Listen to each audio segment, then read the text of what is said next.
I belong to a few online communities of library and educational leaders, partly for fellowship, mostly for professional development, and occasionally because a particular question or conversation sparks an idea for an episode. Well, recently a question popped up that stopped my scrolling cold.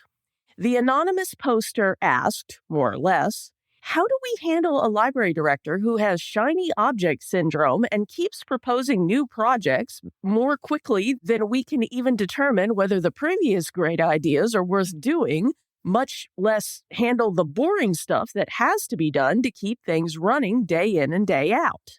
And let me tell you, as someone who jumped onto Second Life in 2008, unironically used the phrase Library 2.0 for several years, launched Oklahoma's first embedded librarian program, and overdid her first year as a dean so spectacularly that she started a podcast to help others avoid her mistakes, I felt very, very seen by that post.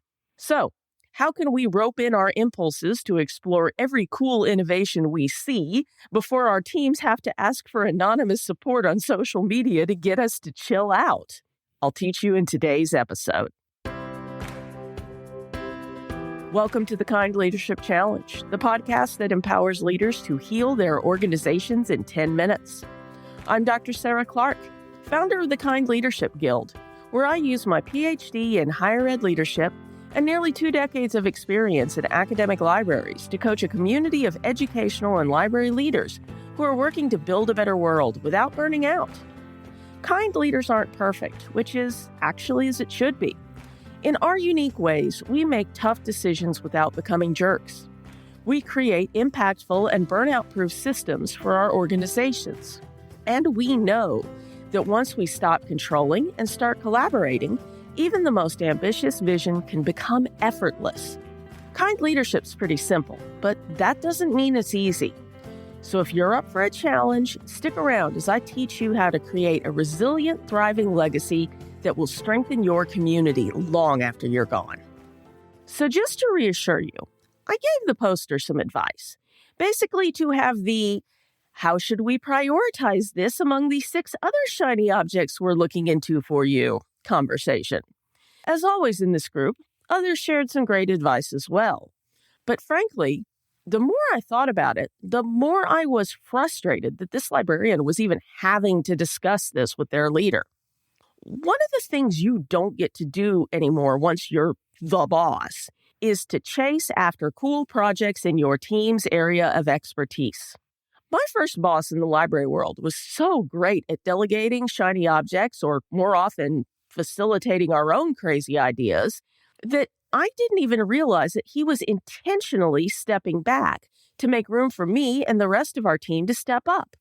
Now, this is not to say I don't still go after interesting projects or big problems, but the nature and the number of my initiatives have shifted. As a department head, library director, or other middle manager, this season of your career is less about climbing the ladder than it is about helping ease others climb. In addition, cool initiatives are now less important than smoothing out the less glamorous obstacles that stand between our teams and a job well done. So, how can you lead your team to new heights without getting in the way or loading them down with unnecessary projects? The first order of business is to set boundaries on your own impulse to chase after every shiny object you see, especially if your organization is overworked, understaffed, or both. Just because you hear about a cool initiative does not mean that you have to run out and tell your team to go implement it right now.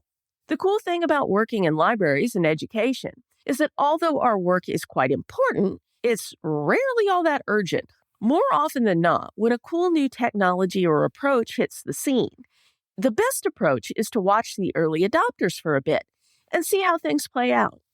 Then you can make an informed decision based on your organization's needs and workload about whether it makes sense to investigate further. Next, and I say this with empathy, as someone who so enjoyed growing as a librarian that I now rarely get to be a librarian anymore, you need to stop focusing on what your team should be doing and refocus on how you can help remove obstacles and create shortcuts that will empower your organization to do better. Remember when I mentioned a few episodes back that I'm on the steering committee for my university's next accreditation self-study? Well, that's the kind of shiny object a leader should chase after. I get to talk about the library to stakeholders across campus and beyond, many of whom may not deal with us all that often. And on the other side of the coin, I get to learn how I can make other departments' lives easier. That enables me to see how my organization can best serve our shared big goals and forge new alliances with other campus stakeholders, all the while helping move forward one of the university's most mission-critical projects. And hey, I get to learn more about accreditation, which makes a lot of folks' eyes glaze over, but is the sort of big impact project that I find oddly fascinating.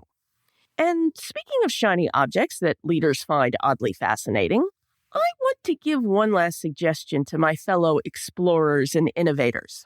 There are probably some common themes in the innovations and projects that catch your eye, and there is likely some wisdom to be found in those common themes. I, like a lot of librarians who entered the profession in the mid-aughts, was obsessed with wikis and tagging and all the bright, shiny objects that emerged in the Web 2.0 era.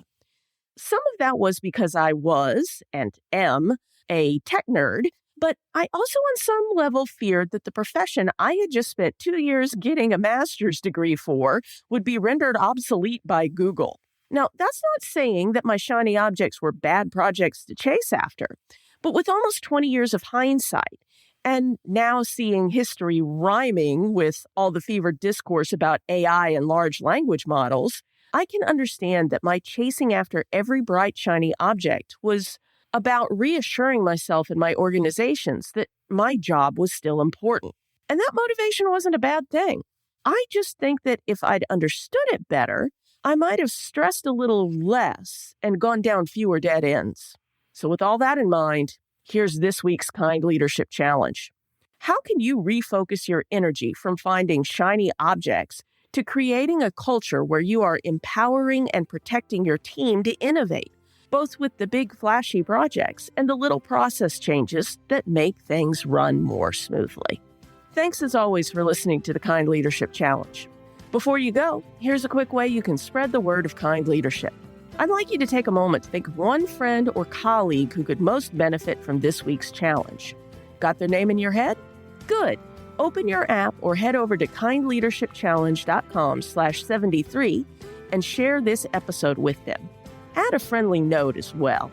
And never doubt that day by day you're building a better world, even if you can't see it yet. So until next time, stay kind now.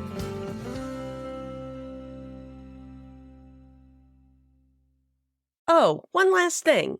If you're ready to take on this week's challenge but not sure how to start, head over to kindleadershipchallenge.com/next to download the Next Steps checklist.